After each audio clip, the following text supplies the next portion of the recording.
Oh, I can. I do hear something. I think it's fair to wait 5 minutes. Somebody's here, John's here. Oh yeah, it's only 5:31 on my phone. And Yeah. it says it's later on my laptop. Oh, interesting. It says 5:35 on the laptop. Weird. Yeah, 5:32. Oh. John, hey, I'm like, barely late. There's people later than you.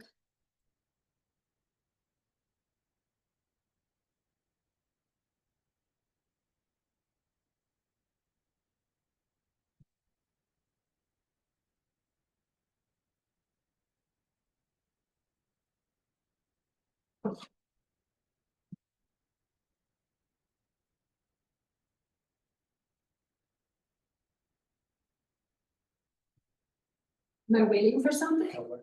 Yeah, I was seeing if everyone was gonna show up because we weren't notified that they weren't, so I was giving it 5 minutes. Gotcha. So you're not late. Or you at least didn't miss anything. you provisionally. Okay, Bill gave you a good name by showing up on time. Because Michelle said she brought all the men. She did say that, didn't she? And then Bill promptly walked in.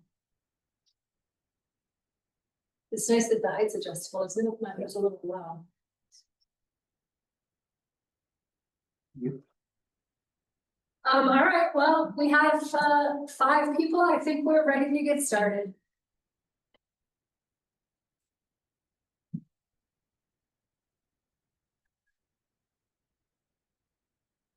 Okay, are you recording? That's what I was just checking. And yes, I believe so. Is anybody logged into the meeting? On their phone or laptop? It says you're recording it there on the screen. Oh yeah, that's what that little. Okay, Can we call this meeting to order and can we please get a roll call? Commissioner Foister, Present. Nelson, Here. Lisk, Here, Commissioners Petroselli and Meyer are absent, Mayor Clark, here, and Chairperson Montague. Here. Looks like our first item is a public hearing for a text amendment to the Ridgway Municipal Code, Section 748 landscape regulations. For the record, Russ Meyer is here now, and I will turn it over to Angie, our senior planner. thanks, Michelle. All right. So this is a text amendment public hearing. And we're talking about Ridgway Municipal Code Section 748 landscape regulations. I'm gonna walk through the public hearing process really quick, just as a reminder. And give some background about why these amendments are being proposed. Then we can actually look at the proposed amendments for your consideration. I have a red line in the presentation. So the process for a public hearing is on your screen. For a text amendment, the planning commission is the recommending body for the town council.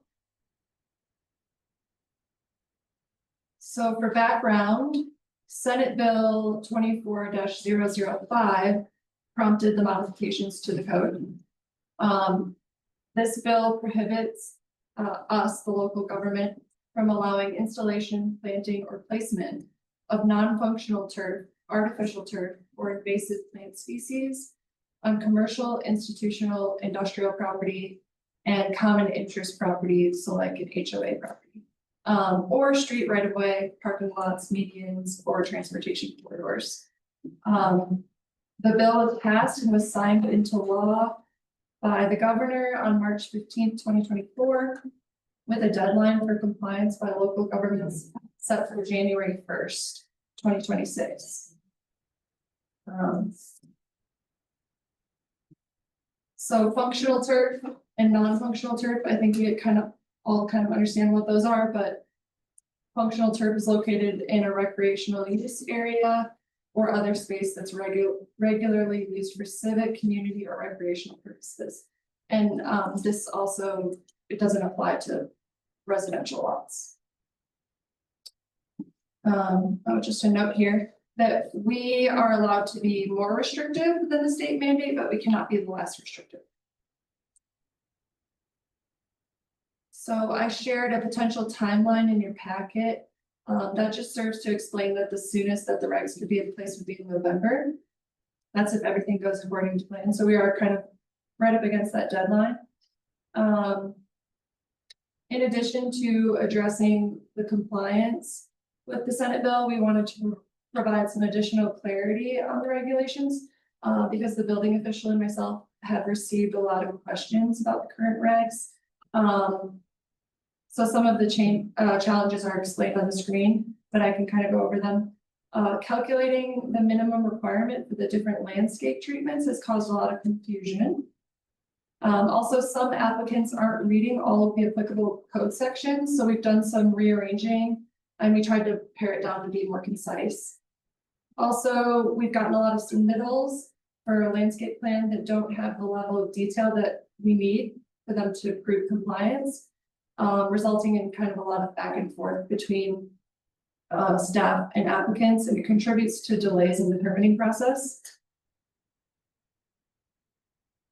So Ridgway's already taken action to be good stewards of town's water supply. Water-wise considerations have already been included as part of the current landscape regulations, including limiting the use of high water turf. The current code already complies with portions of Senate Bill 24-005, prohibiting noxious and invasive species.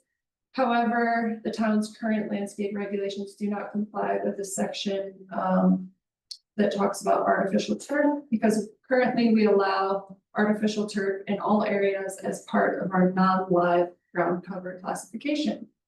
So that was really the main thing that needed to be edited, but we just decided to do some code cleanup and make it a little more concise. Great. So after studying the Senate bill, we're proposing the following modifications. Under intent, we're basically just making this more concise and adding a little bit of clarity. Anything that you see on the red line that's in green was just moved from a different section. So that's that part. Under applicability, we wanted to note that the regulations apply broadly to all construction and change of use projects. We also changed some language out here where it says landscape projects exceeding 25% of the lot size would trigger the need to comply with the landscape regulations, and replaced it with projects which require a building permit and result in disturbance of more than 50% of the aggregate landscape area, which is language coming straight from the Senate bill. A little background on why that was changed or kind of removed. We had the draft code revision reviewed by Lindsay Rogers. She's the policy manager for Western Resources Advocates. And they're the ones that put together all those pretty materials in your packet that show, you know, that it's kind of like the quick fact sheet. Yeah. She stated that being more restrictive than the Senate bill can be resource intensive. And what she meant was this section of the code where we are more restrictive than what the Senate bill requires. Because staff do not currently issue permits for landscape work separate from building or from construction, unless there's a structural component or it meets a certain size or height threshold. So we think this modification is appropriate for processing and tracking purposes. We also don't have a code enforcement person, so to make anything strict is Yeah. difficult. Yeah, so resource intensive, she's talking about staff time. Yeah, exactly. Then the removal of temporary certificate of occupancy for delay by winter weather. So me and Jordan talked about this quite a bit, the building official. And the provision does not account for other unsuitable conditions for plants to become established, like water restrictions. So staff believe the provision is adequately covered in sections K, which is installation standards, and L, which is maintenance requirements. And then just to note that it's at the discretion of the building official to grant certificates of occupancy, including temporary certificates of occupancy and extensions to building permits as needed to ensure that plan sets match what gets built, what gets installed, what gets planted, et cetera. So that was the other modification here. And then under site and landscape plan development, we removed some duplicative language in or 1A, which is covered in a different section. We clarified some of the requirements. Consolidated similar information relating to like the ground surface area and how to measure, what types of landscape application are required. It was just a lot for people to read and take in, and a lot of the language was similar. Under water conservation, instead of directing the reader to another code section where we talk about preferred and prohibited species, we just moved that section under regionally appropriate. So hopefully that makes sense. Actually, I do have a question. on Sure. that, Because I thought, as I read your introduction, I thought the preferred species were going to be listed for our preferred species in this Yeah. section, but actually it's in the other section.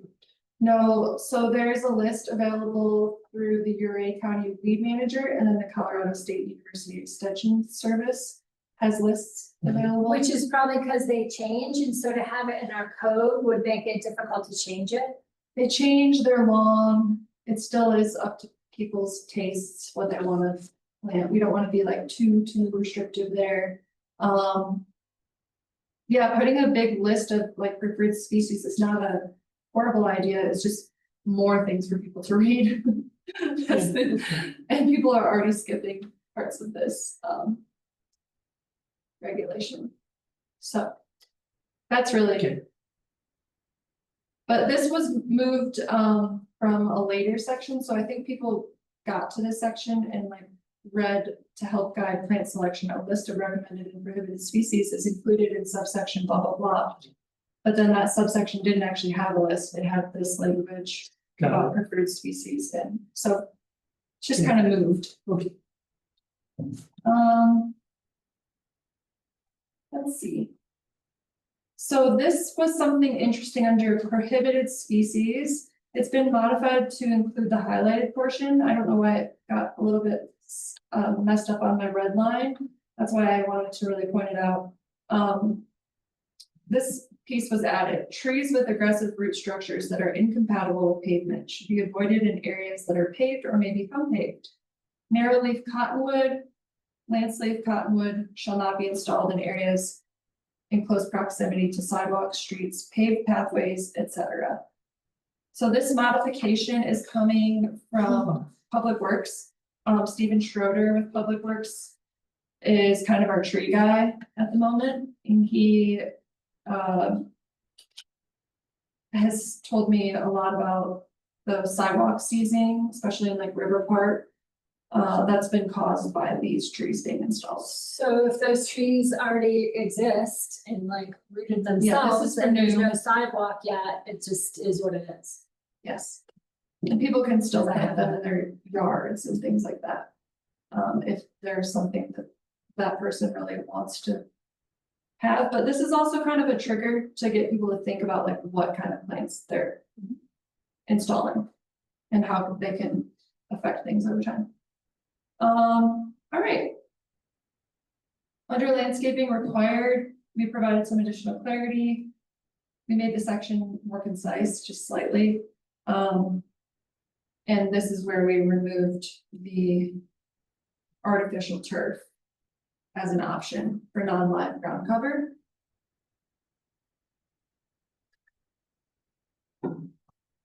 The table was really confusing for people to look at, so we tried to just make it a little more concise, and explain it maybe a little better. What we're requiring in the code is the minimum. So it's not very much landscaping that people need to install. And I think that that's not been made super clear until now. I can't wait till the end. I just want to thank you for taking the initiative to clean this up, because I think that the code should be like a living document where we continuously identify issues and, you know, continue to clean it up so we don't end up 5 or 10 years down the road and it's super old and outdated and doesn't make sense to anyone. So thank you for doing this. Sure, my pleasure.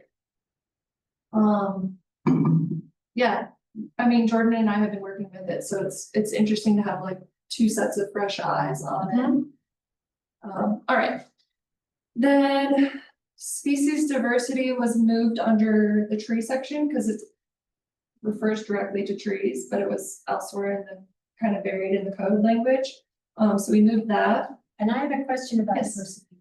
So where it says 1 to 5, no diversity required, I would think if you were doing anything more than 1 tree, you would want diversity,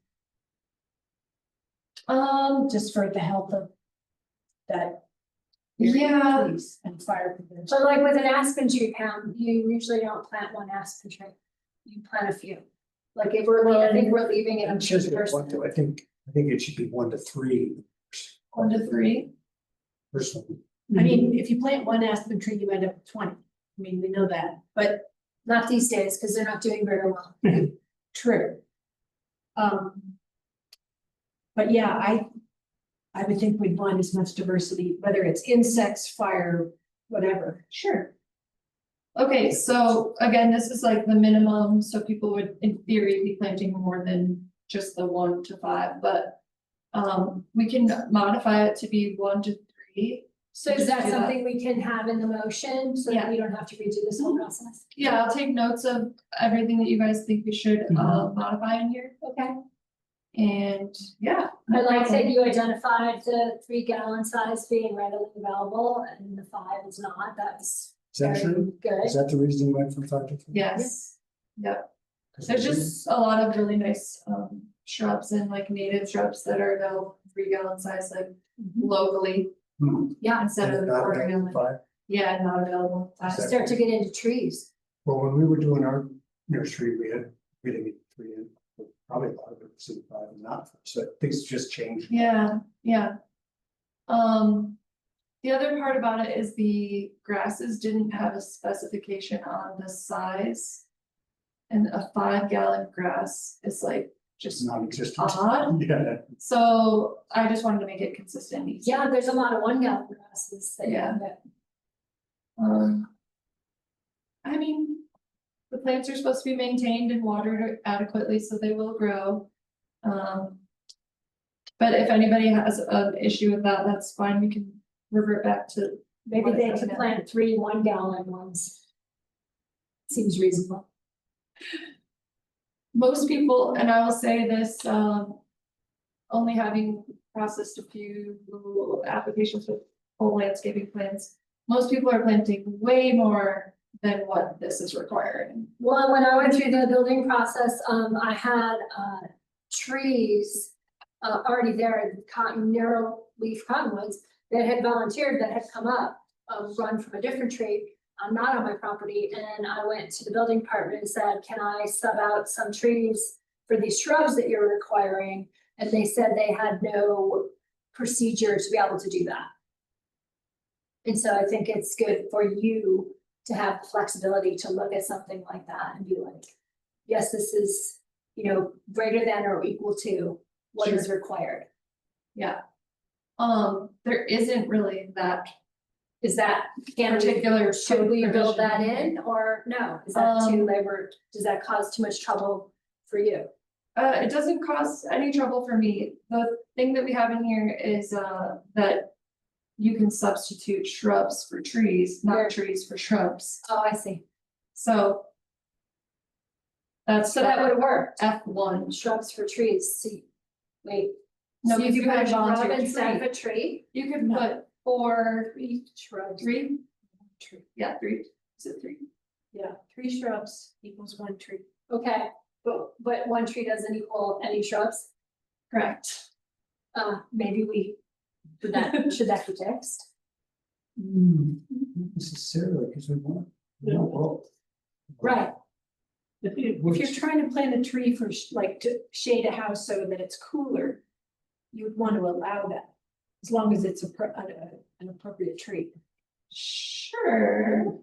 You could just plant trees and shrubs though.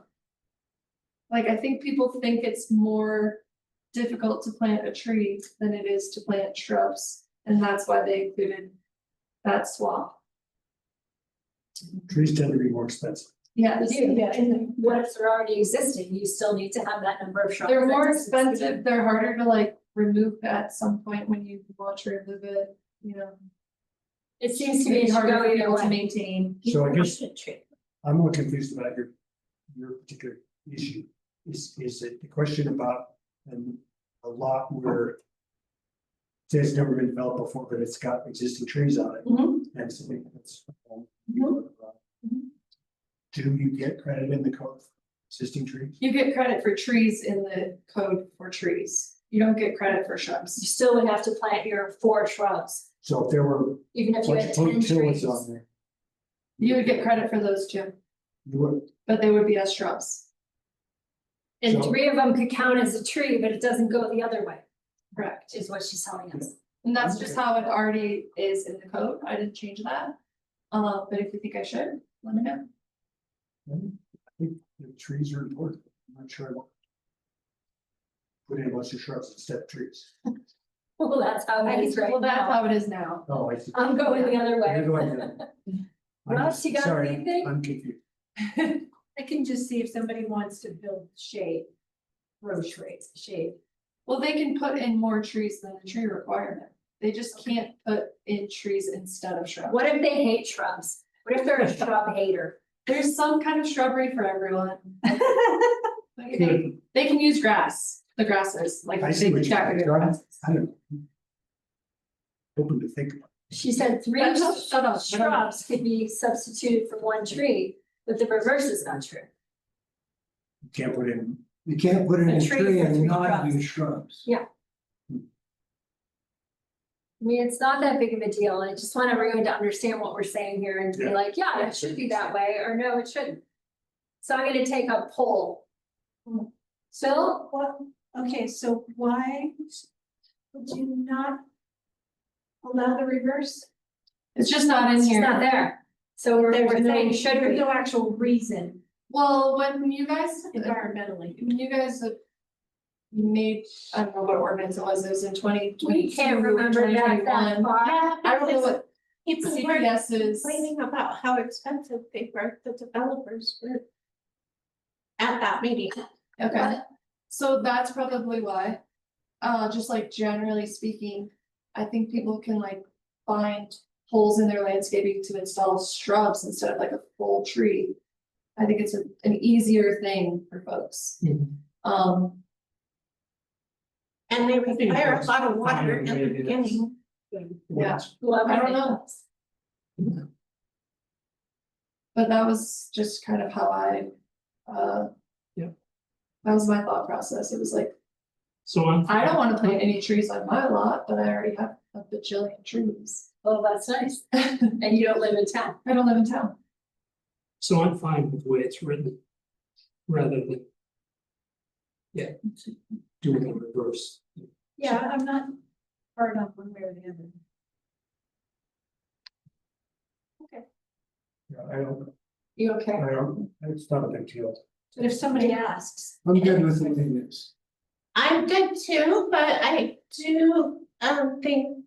I thought we had something in our code a while back that said something about that we would like people to.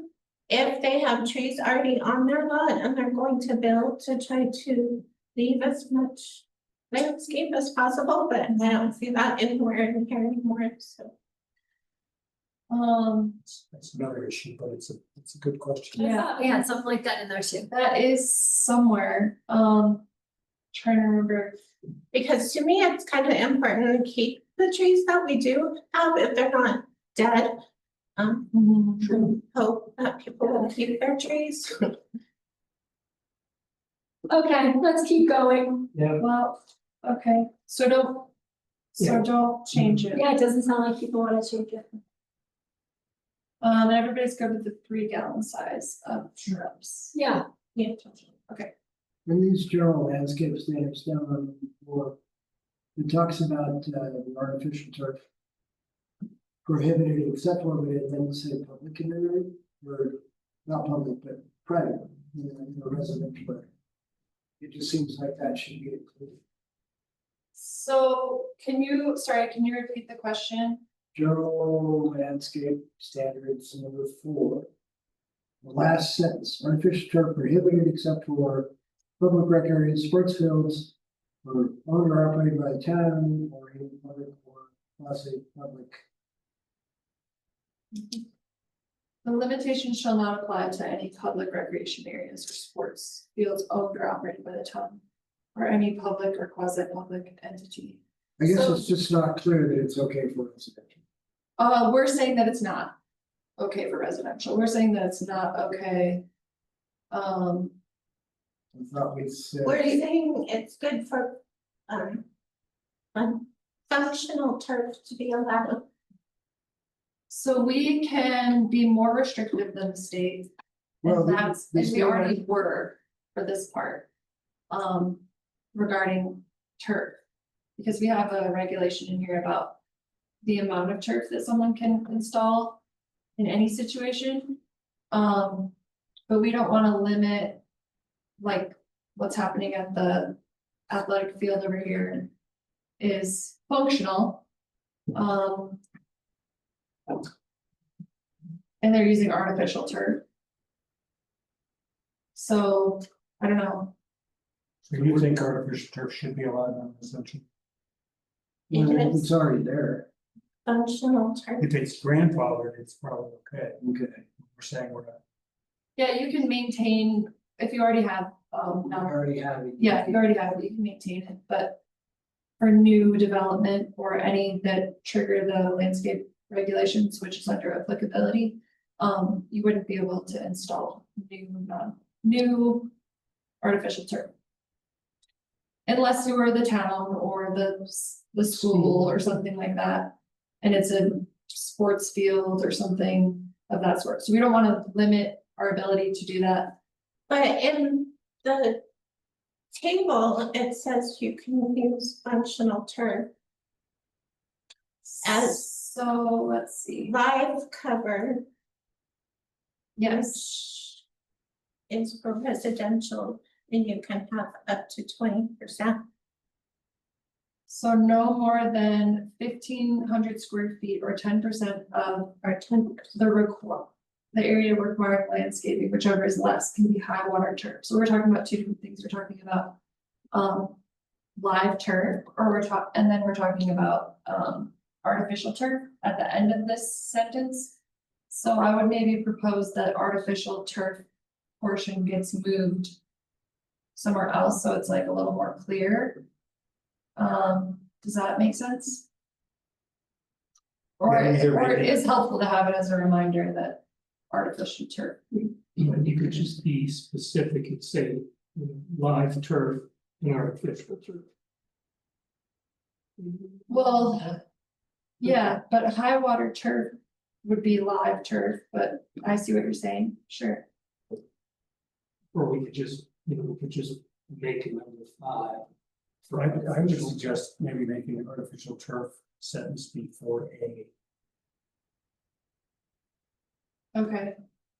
So set it in, okay, I can do that, Just a suggestion. yeah, So if everybody agrees. Sure. so it stands out a little more and it Yeah. separates. Where we're talking about live turf and where we're talking about Sure, artificial sure. turf. Yeah. And then going back to the table, Jennifer, which I should just pull up because it's hard without having it in front of you. Live ground cover includes functional turf. Yes, but this is the minimum % of live ground cover for the required landscape area. For the area requiring landscape, so 20% is the minimum % of the landscape area, which is that first column. So in residential, it's 50%, historic residential, it's 40%, mixed residential 30, future development 50, downtown service 50, and so on. So this is one of the things that really confuses people, because we are setting a base amount for the area that's requiring landscaping. And then we set a minimum percent of cover, so live or non-live. But they would, so they're not allowed to do 20% of it in high water turf if it exceeds, 1,500 square feet. if it exceeds 1,500 square feet. Actually, if it exceeds 10%, yeah, they're only allowed to do 10%, so they'd have to come up with something else, and high water turf is different than like native grasses or something. So that's like installing high water sod or something. I don't know if I need to specify that, but that was something that was already in our regulation, and we were already more restrictive than the Senate bill. You're the one that has to communicate this to people, and if you're okay with it, then we're. It is confusing, but yeah.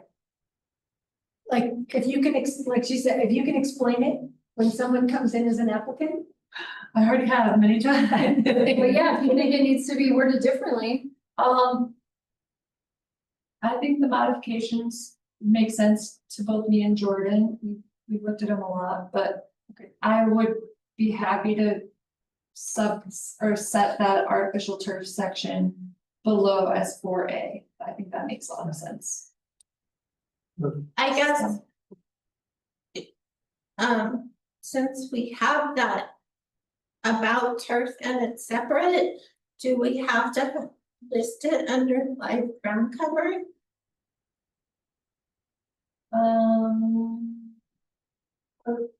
Where? Well, you Oh, just had here. it, On E1BI. E1B1.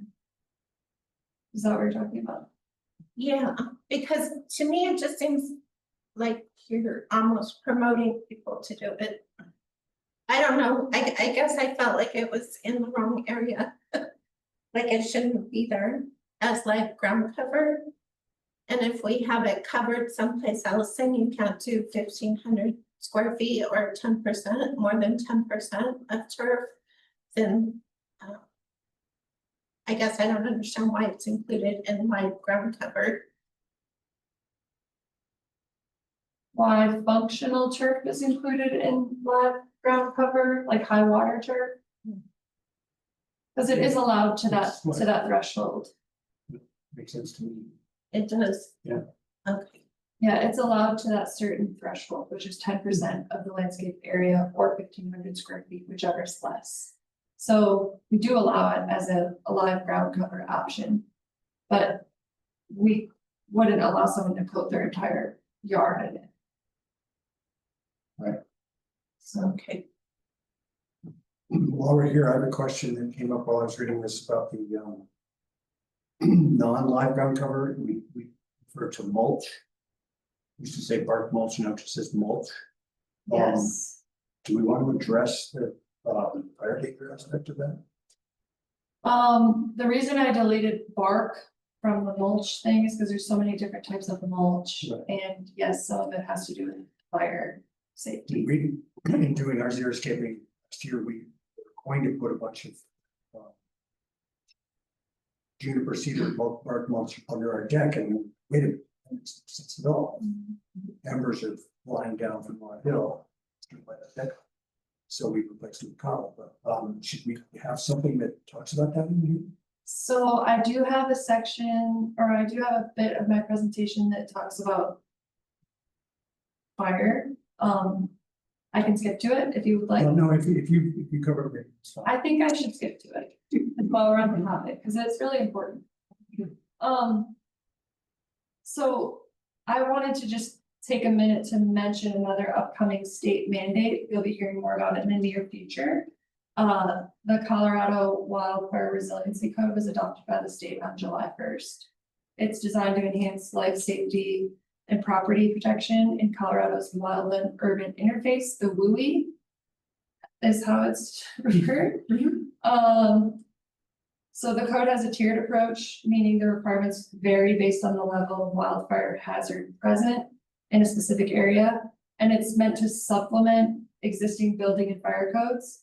So staff here are evaluating this code and all of its potential impacts, and that's gonna be to building codes and land use. The code's accompanied by a map that attempts to classify areas as low, moderate, or high fire intensity risk. And Ridgway, the entirety of Ridgway is mapped as moderate. The code does contain an option for ground truthing, which is to see if the state map is locally accurate. So we have to hire someone to do that process if we think we should. The key points for now are that it's not been adopted locally. And it does contain provisions that would impact landscape installation and maintenance. So, or as mentioned, it would supplement landscape regulations. So all that's to say that the considerations from this document, which is a state mandated code, have not been incorporated into the landscape regulations and the proposed amendments, in part because our code already has a provision that it explains that if there's conflict between our regulations and states, then the more restrictive provision prevails. But also it's brand new. We haven't had enough time to really spend with it, but it doesn't need to be in our landscape regulations, if that makes sense. It's handled. Well, and I understand the concern about mulch, but is it really any more flammable than the grass at this point? Yes. Not my grass. More which mulch you. I mean, if we do Grass that, is anyway, just do like they recommend. 2 or 3 inches of highly flammable those. Dead grass is a lot less, it can burst into flames, but it's not. I mean, it's obviously. That's a good point. I just think there should, at the very least, there should be something in the code that just mentions. Acknowledges it. Yeah, no. Sure. Please, you know, Do you think it belongs in the mulch part or would it be elsewhere? or part in the introduction to say additional information on wildfire risk mitigation. Yeah.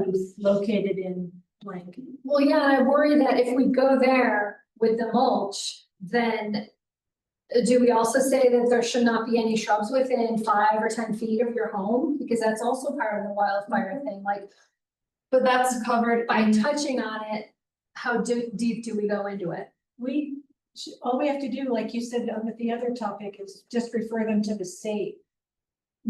Require, recommendations. yeah, once that's adopted, then that would prevail. that would be Okay. the more restrictive. Yes, but you get what I'm saying? Mhm. Like, maybe don't broach it unless we're diving in. Let's not, I don't want to. We could include a bit of language in like the intent. And instead of just Yeah, mitigating adverse effects of stormwater and weeds, we could include like. Wildfire risk mitigation. And that policy and maybe a link of this, when this is online. I don't know if I'd put a link in there, Okay, fair enough. but I would direct them to the link if they want it. Great. Okay, so put it under intent. Mitigation, I'll come up with some language if you guys trust me to do that. Mhm. I can also try to come up with something during the meeting and put it into the motion. Okay. So we'll do wildfire risk mitigation. Okay. Sounds good. So what about the mulch? Would you like me to add something to this section?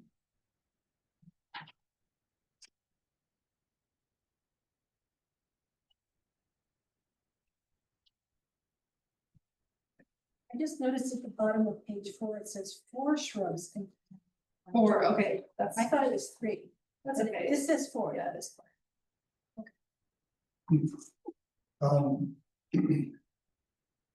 I don't know, what's everybody think? I mean, I could see adding an additional sentence to E1, B2. It says non-lignous trees or materials such as mulch, fungicide. Add a sentence that says, if using mulch, the homeowner should be aware of wildfire risks. Something. In the use of mulch. I think it just goes in as a general advisory because we have no idea what somebody's gonna, it might not be mulch, but it maybe they've done Well, something. Yeah, I said it was. Yeah. For instance. And the other things listed are not flammable, so I think that's reasonable. Yes, I was just down in Marshall, and Superior, about 10 days ago. Where, what was it, almost 1,000 homes were burned. And it was a grass fire. And, I mean, even high water grass just burst into flame. I mean, it was amazing to see that. and huge wind. 100 miles. Yes. So yeah, I don't think it's just mulch. That's all I'm saying. And that was my thing. That's it. Well, I agree, it is mulch, flammable materials. Yeah. and they all are.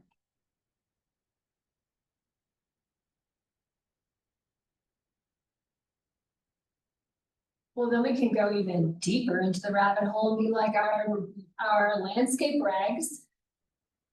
Introducing flammable material to home sites, right? Like. Next year, if the drought is worse, are we looking at this again and going, wow? You know, and like the whole thing, you see the trees sometimes planted next to houses, like people didn't know that the tree was gonna grow. And that's a big insurance thing. I was gonna say, They'd be they're- like, you need to cut all those trees down. So it seems like we should have a distance. But then, a tree, if it's very tall, will grow up over your house. Like, I don't know where that line is, right? Do we become liable if we put a distance that's not long far enough? It's interesting, in this document, in the change, I don't know if it's in the changes or it's in the basic, wording. They say that trees should be listed on the landscaping plan in their mature dimensions. So, which I think is a really useful, Yeah, is a really Yeah. useful way. because then at least the person has to think about that. Exactly. So Great. So when I it's sold being my dealt with house, somewhat. the buyers were concerned that they weren't gonna be able to get home insurance. But by showing on pictures around the house, it's like, yes, the trees are 15 feet away. So it was up to the buyers and their insurance company. I had nothing. It's like, if you need to cut down trees, that's up to you. Right, but it's getting harder and harder to get homeowners insurance. Right. And so anything that we can do preventatively to inform people of like, Proactively. maybe you're not from here, but Well, maybe that'll be in this wildlife. I bet it is. Wildfire I section. bet it is. It is. But I don't wanna legislate Okay, fire Yeah. prevention. I'm good with that. Okay. Okay, just something to think about. Always. All right, let's see, where were we? About screening. Who knows? Screening. Okay, Irrigation and then screening. okay, thank you. This I just noted where the fence regulations are within the code. Or I think I moved it. Oh, That's all I did. I just found shrubs at 3, and then I found minimum of 3. Oh, 3-gallon size, sorry. Got it. All right. Some of the parking lot and right of way landscape standards have just been reorganized. Clarified a little bit. And I also included under islands for parking lots in residential, I included mixed use areas as well. And I had a question about revegetation. Okay, it says, they're not allowed to just clear stuff any more than is necessary. Yeah, But if what was there is not good vegetation of whatever form, and they're willing to put more appropriate shrubs and trees in, don't we want to allow them to do that? yeah, I think we would be able to make that judgment call. They'd have to kind of justify it, but Okay, I think it'd be. Yeah, it would make sense for them to explain why they want to remove what's already established. yeah, if they're gonna make it better, the site better. They're not. So, okay. Yeah, I agree. Okay. Under exceptions or deviations, we just made it a little more clear on who would be granting an exception or deviation, and it'd be the town manager or whoever he assigns or they assign. And just in how the materials are submitted, it included some language like to the town clerk. But we have our process and it could be modified on how things are submitted. So I just want to make that clearer. And then this is the section under installation standards and maintenance that really kind of covers making sure things get established and then watering gets backed off once they're established and that sort of thing. And this hasn't changed much, but this was referenced earlier when I said, when we removed some language related to certificate of occupancy and temporary certificate of occupancy. Due to landscaping not being established or suitable to install at a certain time. So we feel like that's covered here. I already went over some of the Colorado Wildfire Resiliency Code stuff. And finally, the text amendment approval criteria is on the screen for you. If you'd like me to read it, I can. It's consistent with the master plan, or it's necessary to correct an omission or error in the code. That is necessary to adapt to a change in conditions within the town, or that changes in public policy are needed to advance the general welfare of the town. Thank you for yeah. including the approval criteria. Yeah. And here's the recommended motion. Staff recommends or presents the recommendation for you all to recommend to town council that these are approved with the modifications that we've made. So we're not really approving it, we're to recommend. Recommending Okay. approval to town Okay. council. But first we have to discuss and see if there's any public comment and all And this, there's- so. Was somebody online, so I don't want to lose where they are. I might just. Okay, let me start with, do any commissioners have a They're not- question or comment? No. Did you hang up on them? They left. You guys are good. Yes. I will open the floor to public comment. If there was any public to comment. Any texts or chat? or- No one is in the audience. Is there anyone online? There's nobody online. There's nobody online. I will therefore close public comment. And I believe we're ready for a motion. If you could go back to that screen. I move to recommend the approval of the proposed text amendments to the Ridgway Municipal Code Section 7-4-8 landscape regulations, finding that the proposed changes meet the text amendment approval criteria, including the comments and changes recommended in this discussion. You did have one condition. Just one, right? That's what she just said. That's what I just said, including the comment, Oh, the comments and recommendations we've made in this discussion. oh, okay. And do you want to say I what that can is? just go over those, yeah, I can go over those really quickly. So the species diversity, we're gonna change the 1 to 5 to 1 to 3 for no diversity, and then up the other ones, or started at 5, or started at 3, sorry. And then, under, I just have it written as 4A, there's a section that discusses turf, high water turf, And then there's a section that says artificial turf. We're gonna move that under its own subsection A.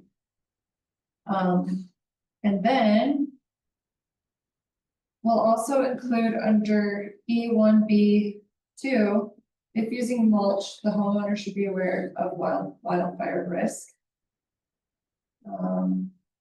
And then finally, under intent, we will include some language that talks about the importance of mitigating for wildfire risk and reference the wildfire code perhaps. I'll double check if we can do that if it's not adopted yet.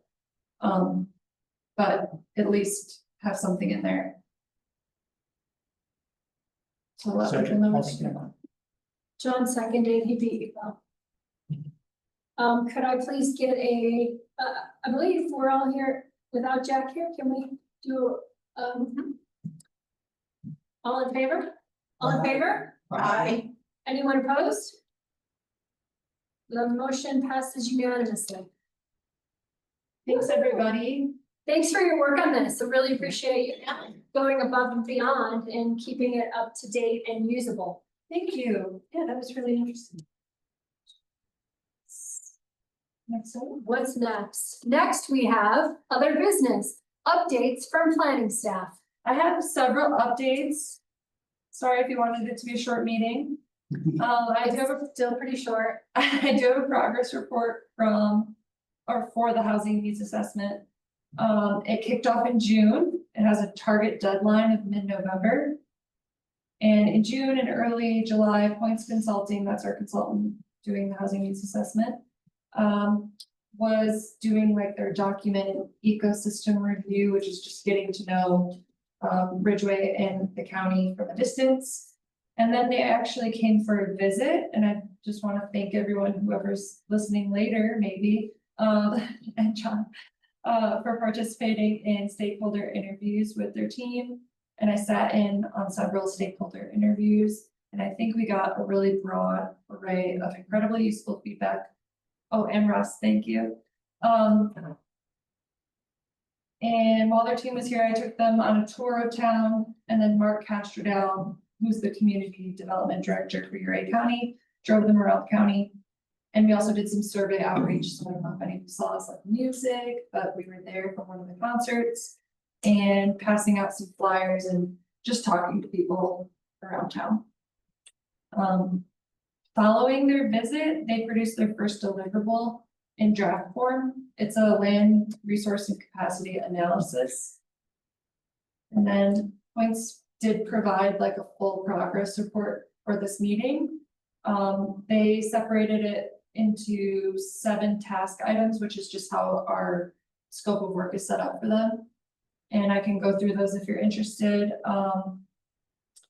So the first is doing committee engagement, and that's ongoing. We meet bi-weekly unless there's a gap like there is this week. The document ecosystem review I just mentioned, we sent them a lot of material to help them understand everything that is Ridgway and Ridgway County. And then community engagement includes the targeted stakeholder interviews as well as the survey and survey outreach. That's been ongoing. Task 4 is data collection and analysis. They're still seeking some MLS data to report on like home sale trends, and then they'll also collect all of the data from the survey once that closes. The land resource and capacity analysis is that deliverable that I talked about. So it was provided to us in draft form. It was reviewed by staff and the steering committee, and it's being revised accordingly. So I didn't include it in your packet. It's 86 pages. It's pretty dense, but once I get a revision, I could send it off to you if you're interested. It's good material that will also be part of the housing needs assessment. And let's see, they started drafting some recommendations for us. I haven't seen any of those yet, but that's underway. And their housing needs forecast is also underway. A comprehensive report and presentation will come at the conclusion of the project. So that's that. I'm on that steering committee, so I've been at these meetings and I met them when they were here, and it's a really interesting group of young people, and they have some subcontractors they're also working with, and they just seem really genuinely interested. You know, like nobody's going into this with any preconceived notions. You know, there's like heads up, you know, watch out for this. Ridgway is, you know, more open to affordable housing or land use changes than perhaps the county as a whole, and, you know, things like that. But it's a really interesting process, and it'll be really interesting to see what the result, what comes out of it. And I think it is being really well done.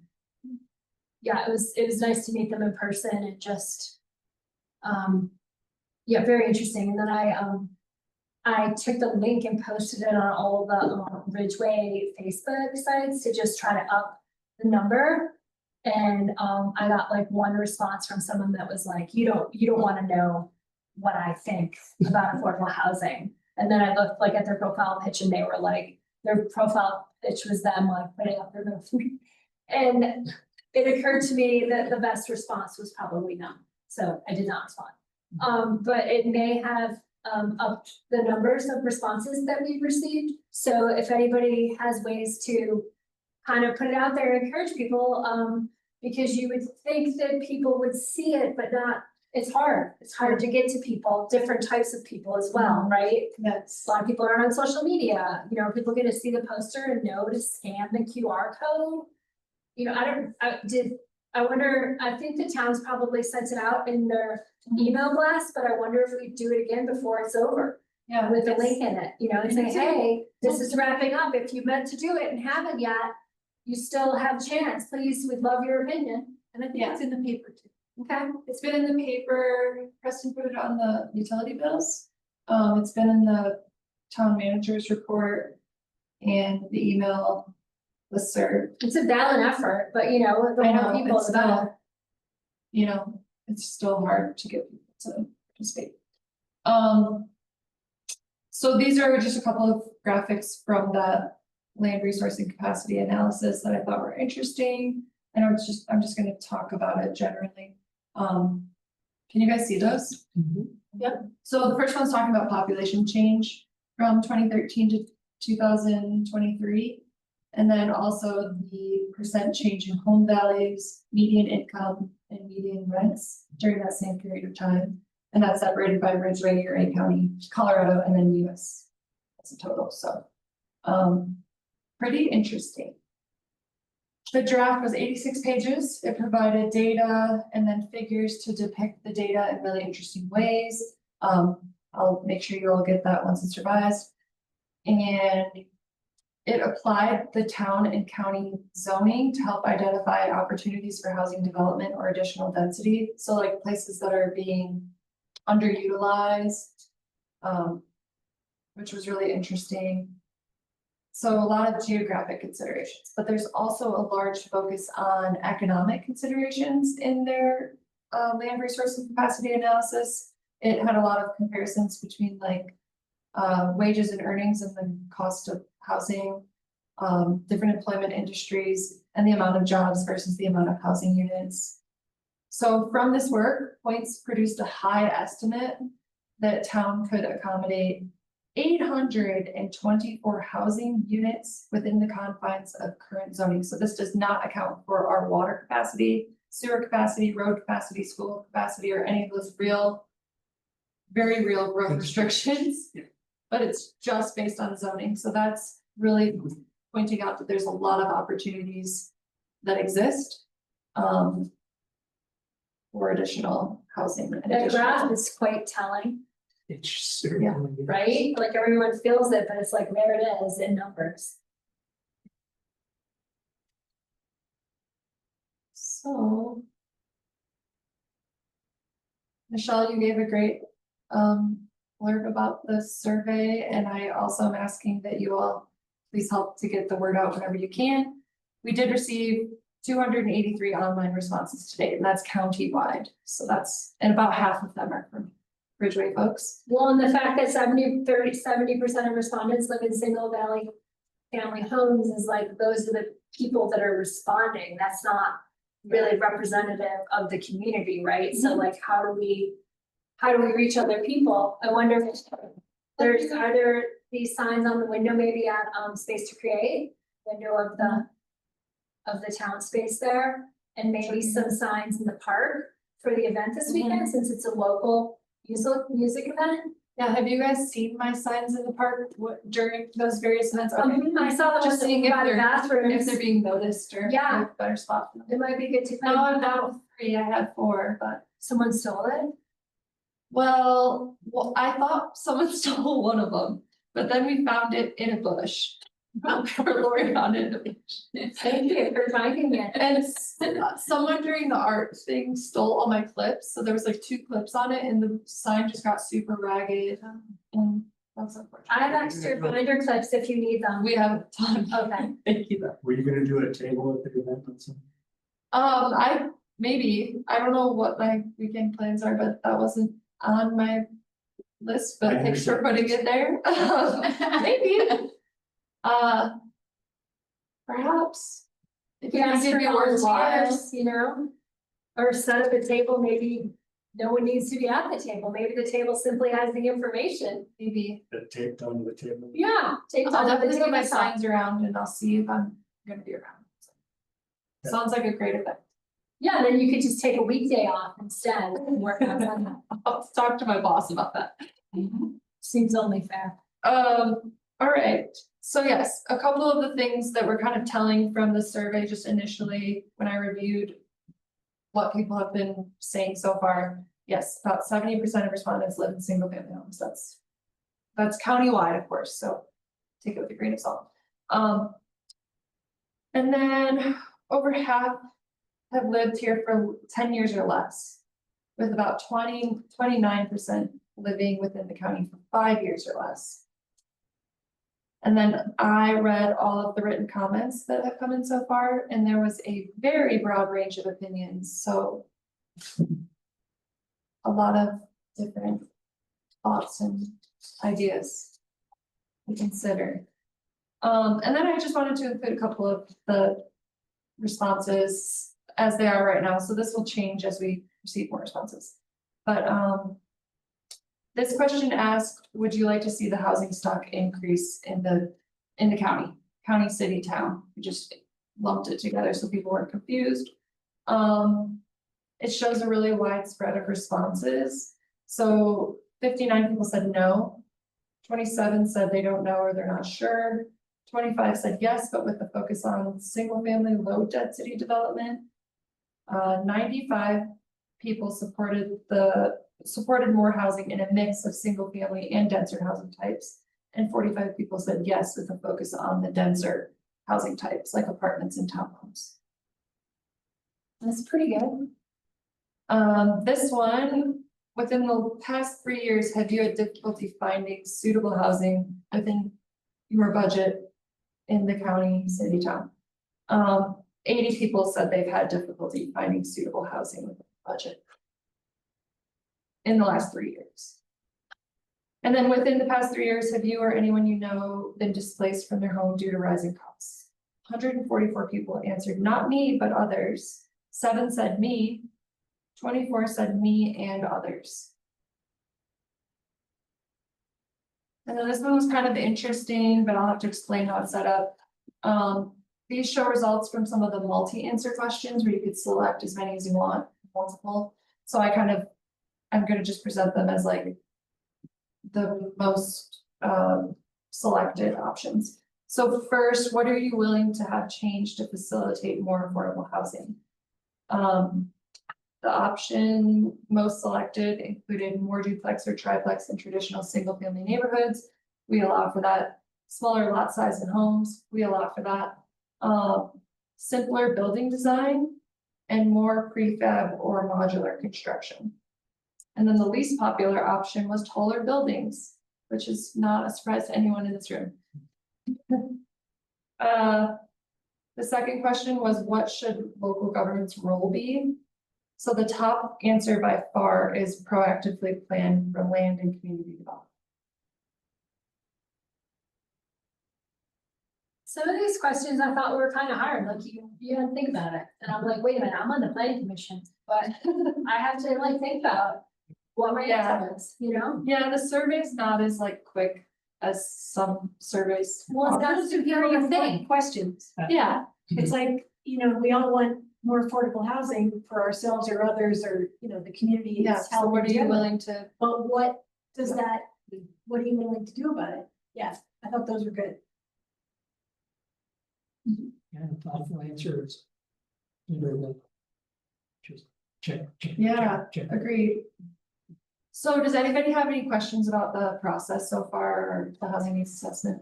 How do we get the people who have been here more than 10 years? I was just thinking of getting some more copies of these flyers and like, you know, I have some neighbors that have been here, I think, since the seventies. And going over and saying, hey, would you guys be willing to fill out the survey? I could show you how to access it, you know, if they don't know. And talking to people, like I did some canvassing prior to this last election. And, you know, you go around and you talk to people.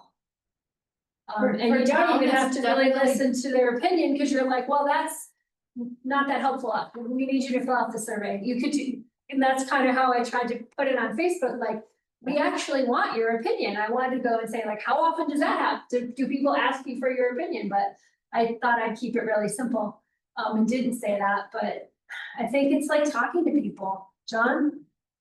Agree. For anyone that doesn't, and if you talk with folks while you're out doing this, for anyone that doesn't have, you know, they're not savvy on the computer or whatnot, we have paper copies here at town hall that just need to be turned back into town hall. Maybe I'll pick a couple of those up from you too. Sure. Hand them to people. Yeah, It absolutely. looks like you said there was like 4. There's paper 4, copies. yeah. They're like a condensed version of the online survey, but it's still important. Uh-huh. People can write in comments if they'd like. So yeah, if you have, you know, people that are like older, maybe Say go go to talk to town them. Anything else on that? Okay. I have an affordable housing regulations progress report of sorts. Party. I don't have to go like super deep on this, but I wanted to just let you all know kind of where this is at. So everybody remembers all the work we've done, 2024, and then going into 2025 on this table. And most recently, in our May regular meeting, the regulations came to you for text amendment consideration. Your commission recommended approval to the town council. Since it was the first opportunity that the town council had with the regulations, staff took it to them as a work session. And we asked for just some direction on next steps, like what else they needed to see to be comfortable with everything that the planning commission's been working through. So they recommended additional referral and outreach of the regulations. So like referring it to housing authorities was one of the things that came up. And they also requested examples of how the regulations would be applied to various developments. So since then, I've referred the materials to housing authorities that are operating in like some of the peer community examples that I gave way early on. So Summit Housing Authority, Chafee Housing Authority, Housing Eagle County, Montrose Housing Authority, Grand Valley Regional Housing Authority. And I got very little feedback, mostly just from Montrose, which told me they don't administer deed restrictions. So a lot of the stuff in our inclusionary zoning policy or inclusionary housing policy, which is how I refer to it, wasn't part of their purview. They just administered like housing vouchers, Section 8 sort of vouchers. But in the same referral period, I did get feedback from Alpine Planning Inc. and 12 Inc. They're planning consultants. Feedback was generally positive, but I did get some pushback about the regulations not really working well with like a pro forma for a higher end development or like a luxury development, because it's requesting that a comparable unit be provided in this 10% amount. So some of the things that I looked into or they suggested I look into was the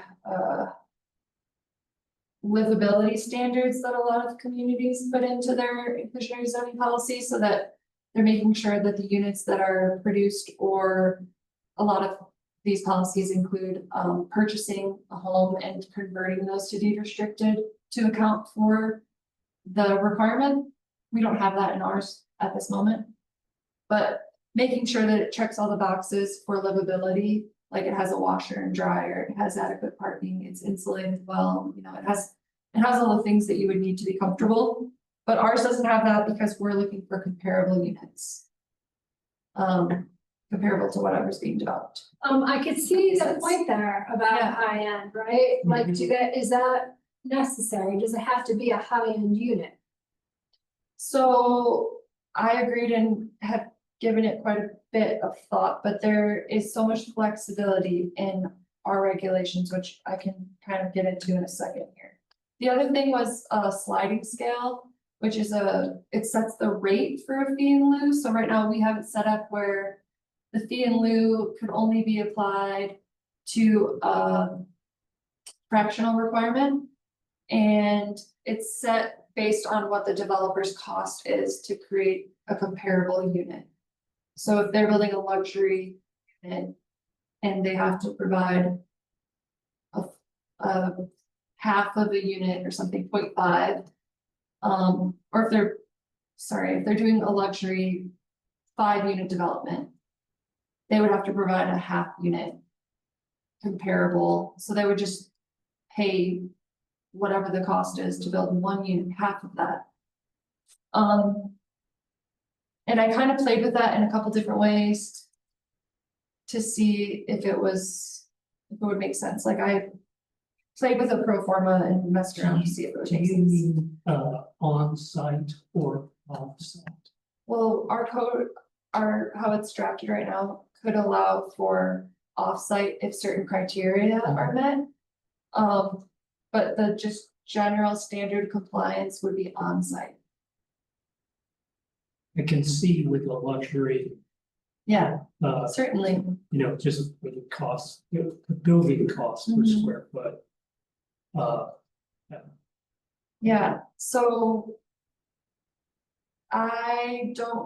it's gonna be really up to the deciding body when it comes down to like approving the whole development, what would be appropriate. But how we have our regs drafted is the developer has to turn in something, which we're calling a community housing plan, alongside the rest of their submittal materials that explains how they're going to comply with our regulation.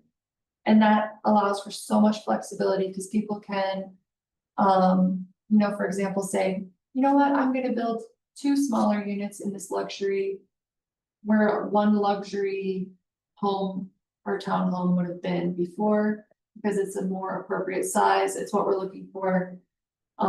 With like an AMI target or a certain size of family, and they're going to accommodate it that way, you know what I mean? So they can explain how they wanna comply, and it would be up to the decision maker to accept that or not. But it's really good points, and it did take me down quite the research rabbit hole. And so I looked at a lot of examples of both livability standards and these sliding scale fee in lieu.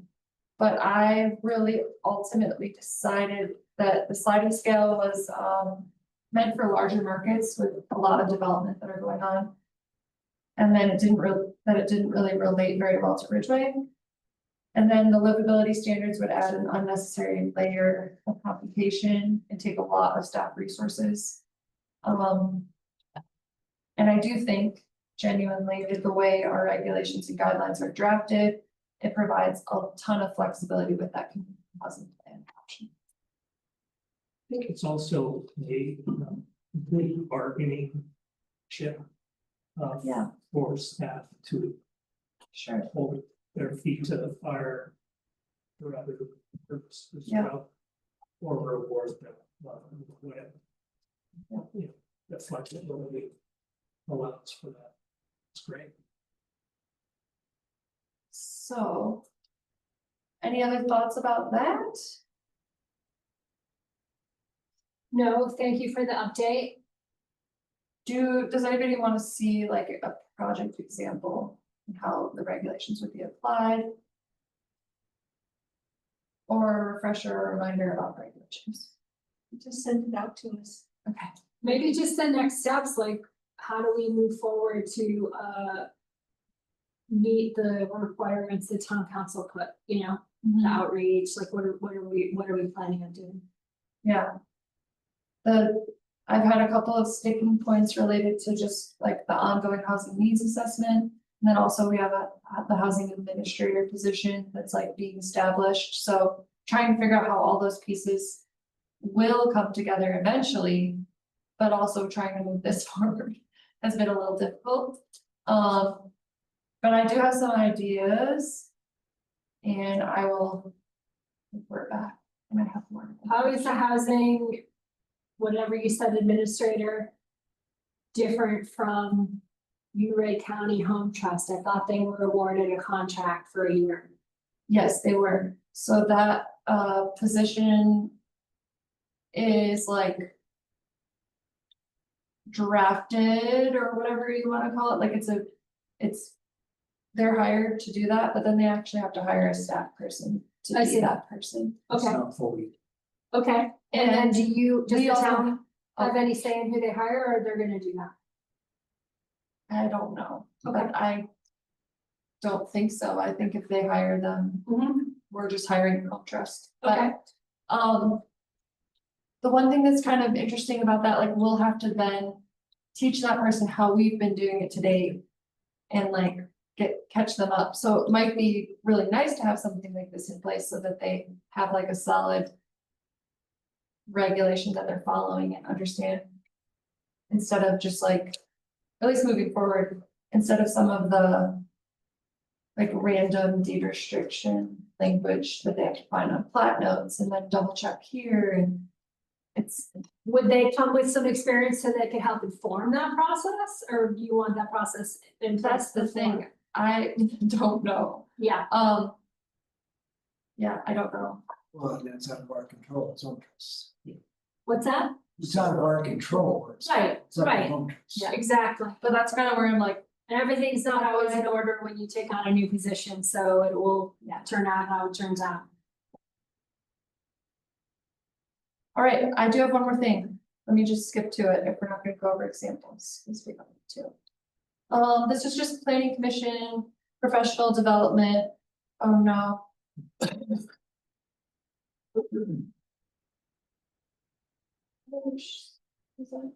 On this slide. Present from this slide. Yeah. Where does it say it? I have to select it. All there. Oh, there, okay. Where? It didn't work. Okay, well, Right. You know, for that one.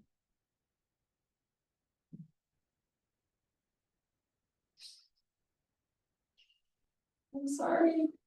It's okay. I don't know why. Under slideshow, the slideshow.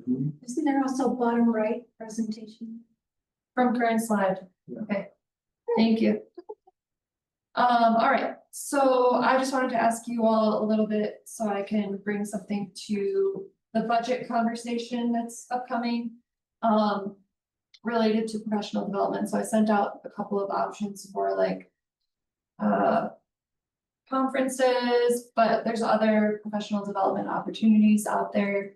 You know, there's online trainings, there's webinars. So I wanted to find out if you'd like those, how would you like them to be facilitated? Like, would I just send them to you if they're like a recorded thing, or would we watch them together here? I'm also wondering, sorry, I'm asking a bunch of questions at once, but they're all on the screen. If you're interested in collaborating with the city of Ridgway County and the town of Silverton for planning commission trainings, because I'm just trying to stay in touch with, they have a new community development director in the city. I'm trying to stay in touch with Mark Castrodell. And then the town of Silverton, they're kind of remote and floating out there by themselves. They would like to be included in our collaboration moving forward. So trying to figure out if you're interested in that, whether it's like a doula training, chapel training, who knows? Just trying to get some ideas from you all. From my experience, having done this for a while, I don't like the idea of getting, each entity is so different. And you get personalities and I think we should stay away. Okay, I'm sorry to hear that Silverton wants to, I mean, I don't imagine the city of Ridgway County wants to do anything in conjunction with us, but Silverton does. Am I There- correct? no, just all the community development directors from all of those, communities are trying to be in touch. Okay. So it's Well, just I- kind of an idea. I personally, this is just my opinion, but it does come from a few years of experience.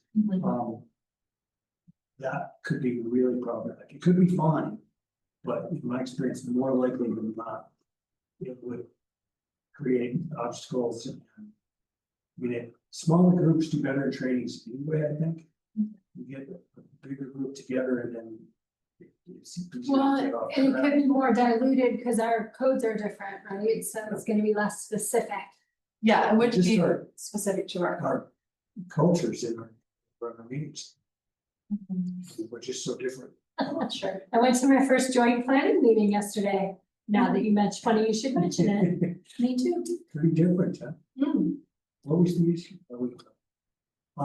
Yeah, so that, my take would be, Okay, let's stay on our lane.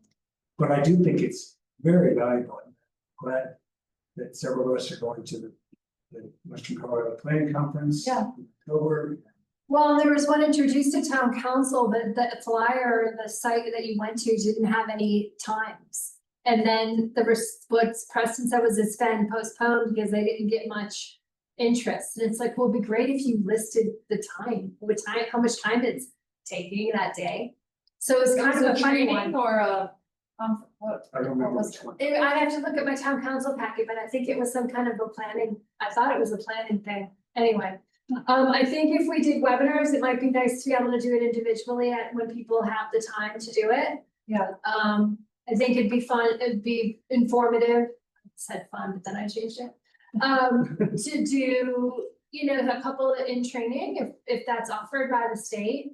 I don't know, do we pay for those or is that? Depends. There's definitely some free options. My reluctance with professional development is it gonna be a waste of time? And so you don't know until you get into it, and there's probably always something to learn, but just making sure there's actually a purpose for it, do you know what I mean? Yeah. That you don't just sit there and go, oh, great, nothing I didn't already know. So, yeah, webinars, if they're, like you said, relevant. Obviously, anything that's free is better for us. I'm going to Grand Junction also for the conference. And I'm looking forward to that because there will be a mix of cultures, perspectives, goals. So I'm looking forward to that. To me, any training is good, but obviously there are budgetary requirements or limitations. Yeah, I think that Grand Junction thing, since it is western slope specific, is gonna be. Yes. You're going. Mhm. Right, okay. That's all I have. When is the Grand Junction one? October 23rd and 24th. I can't remember if I'm going from one day to two. So what's the Durango? So Durango doesn't have a lot of information about like the content or like even where it's being hosted quite yet, but it's in Durango. It's April 23rd. Save the date. And it's Western Plan. Yeah, it's like a save the date for now. I don't have any more information than what's on this little image. If you go to the website, it just says coming soon, or like you can sign up to be informed when they drop more information. Yeah, let us know. Well, I'm sad I can't go to Grand Junction, but I would love to hear any of the recordings if there is any. Really share that. slide deck or something, excuse me, which is stupid. Yeah, maybe you guys could do a presentation for us when you come back. Of pertinent information. Because I saw they had one on transportation. And it's just a lot of things that we've been talking about here, so I feel like it's important to go to. All right, Is that it? that's all I've got. Yeah. Minutes, Yes, we have to approve them. We have some planning commission updates too. It's been planning commission members. Yeah, I went to the joint planning commission meeting yesterday. There was an application for a legal non-conforming lot. Illegal non-conforming. Thank you. Yeah, It was a law split that was done back in the seventies when they didn't really keep that much track of things. And the people only found out about it because they had applied for a building permit to add a deck to their small house. And it came up that it was illegal non-conforming, so they could not get the building permit. So then that started this whole process, which was interesting. I just lost my train of thought. Oh, they said that it had changed hands multiple times since the seventies and it hadn't come up that it was illegal non-conforming because no one tried to pull a building permit. And they said that they've tried to somehow tag all of these properties that are of that status. And my question to Mark Castrovale was going to be, what about adding it as a plat note? But I don't know what that involves. But anyways, it wasn't something that was easily found by the realtor or anyone else. Like the people had no idea that they bought this property and I don't need to go into the details. It was a pretty the southwest here. Correct. It was pretty clean cut, not that difficult of a decision, but it was an interesting process because I'd never been to that meeting. Did you ever go? Did they ever held one while you were on it? Only went to part two. Yeah, they don't happen very often. Where was the property? It was, I wasn't 24. I don't know which one. It was like It's right like at the those- corner. Yeah, there's like a little yellow and a little blue. If you're going on 24 and going to Telluride. That direction. Pleasant. Is that? What is it? The property was fine, it was just that there was the house and then there was the corral and the farm and where the animals are and the outbuildings, and it just wasn't correctly recorded. Yeah. So it's like they said, the house was 125 years old. And it was just a ranch out in the hills, you know, right, so, and what Mark said was that there's a lot of those out there. And they're gonna come up. And it's just a matter of cleaning things up. Yeah. But there was no real issue. No, I would agree. Thanks. So you gave the exemption. Yes, we granted what they requested. And the county removed the quorum requirement because they are lacking some of their board members. But there was quite a few people there. 2, 4, 6, and one person online. There were 7 members. One person was online. So in the end, I don't know if they necessarily had to do that, but whatever. It was a little bit confusing, you know, the packet is different than this one, how it's presented, it just was different, but yeah, it wasn't controversial, I guess is the point I'm making. Interesting process. I guess I didn't know, so why did it go to the joint study? Because it was in the Ridgway area of interest, Area of Impact. influence. influence, area of influence. Impact, interest. So that triggers the joint, Oh, and I'm on it from council, the being on council, I was appointed to that committee. And I'm on it because I'm now a member of the county planning commission. oh, nice, I didn't know that, That was my first meeting, Just happened. just happened. congratulations, thank you, that's a big job. I think it's the first time we've had some dual. And both attorneys looked at everything and said, you know, there was no issue. No comment. So I think it'll be good. Yeah, Mhm. That cross communication. Any other updates from planning commission members?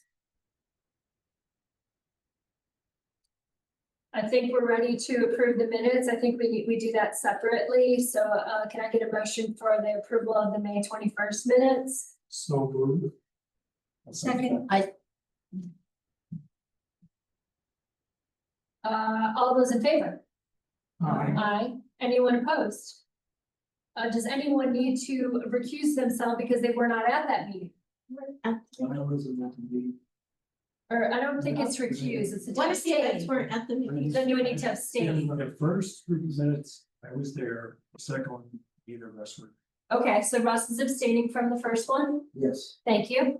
And then can I get a motion to approve the minutes from June 18? So moved. What? Second. Okay. All those in favor? Aye. Abstain. Anyone opposed? And it's abstaining, is John? And then I believe that's all we have. The meeting is adjourned. Thanks, everybody.